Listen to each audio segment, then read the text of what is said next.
Assalamualaikum warahmatullahi wabarakatuh. Saya Muhammad Rusli Arif dari kelas PCKR 25B. Saya akan menjelaskan perbedaan Islam pada era Nabi Muhammad dan pada era sahabat. Pada masa Nabi Muhammad, ajaran Islam masih turun secara langsung melalui wahyu. Setiap persoalan yang muncul dapat langsung ditanyakan kepada Nabi Muhammad, sehingga umat memiliki pedoman yang jelas dan persatuan umat relatif lebih terjaga. Sedangkan pada masa sahabat, setelah wafatnya Nabi Muhammad, wahyu sudah tidak turun lagi. Para sahabat seperti Abu Bakar, Umar, Utsman, dan Ali harus melakukan ijtihad untuk menyelesaikan berbagai persoalan baru. Pada masa ini mulai muncul perbedaan pendapat dan tantangan politik karena wilayah Islam semakin luas dan umatnya semakin beragam. Bagaimana awal umat Islam terpisah menjadi beberapa sekte? Menurut pandangan Ahlussunnah wal Jamaah, awal perpecahan umat Islam terjadi setelah wafatnya Nabi Muhammad SAW karena adanya perbedaan pendapat mengenai kepemimpinan umat. Sebagian sahabat memilih Abu Bakar sebagai khalifah melalui musyawarah, sementara sebagian lainnya lebih mendukung Ali bin Abi Thalib sebagai khalifah.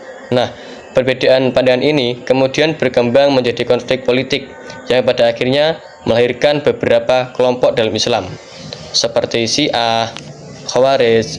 Namun, Ahlussunnah wal Jamaah menekankan bahwa umat Islam seharusnya tetap menjaga persatuan dengan berpegang teguh pada Al-Quran dan Sunnah. Mengapa aliran Asy'ariyah dan Maturidiyah disebut sebagai aliran yang mendapat firqah najiyah atau selamat dari golongan? Karena yang pertama, berpegang teguh pada Al-Quran dan Sunnah. Yang kedua, mengikuti para sahabat Nabi. Yang ketiga, bisa menyeimbangkan antara dalil akli dan dalil nakli, sehingga golongan tersebut tidak terlalu ekstrim dalam menjalankan ajaran agama Islam. Doktrin Syiah dan kelemahannya. Doktrin Syiah terletak pada kekuasaan setelah Nabi Muhammad harus terletak pada Sayyidina Ali dan keturunannya. Sedangkan kelemahannya, di dalam Al-Quran tidak ada dalil yang jelas mengenai hal tersebut. Doktrin Khawarij dan kelemahannya. Doktrin Khawarij terletak pada seorang Islam yang melakukan dosa besar maka dianggap kafir. Sedangkan kelemahannya, seorang Islam yang melakukan dosa besar itu tidak dianggap kafir, tapi dianggap fasik ketika dia belum bertobat. Dan pendapat inilah yang menjadi ekstrim pada golongan Khawarij tersebut.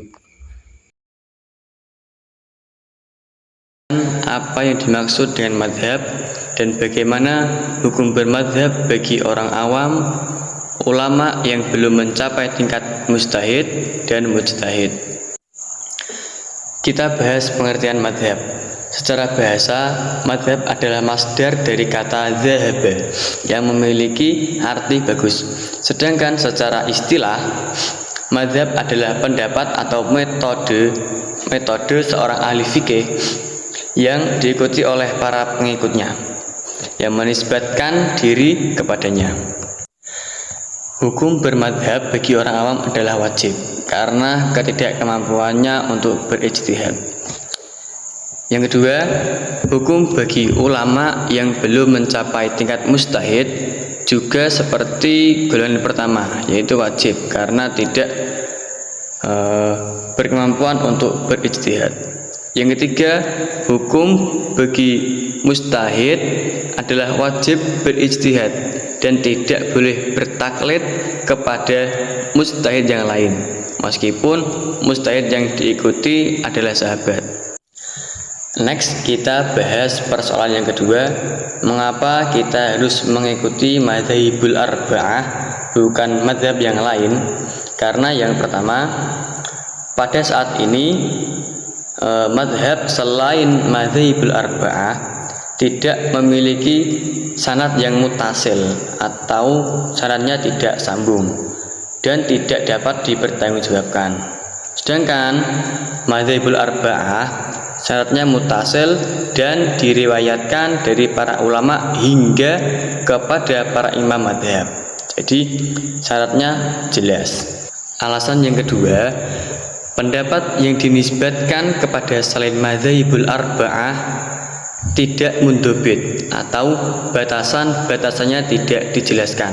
Artinya tidak dapat diketahui apakah pendapat yang dinisbatkan kepada mereka adalah mutlak tanpa syarat ataukah harus disertai syarat.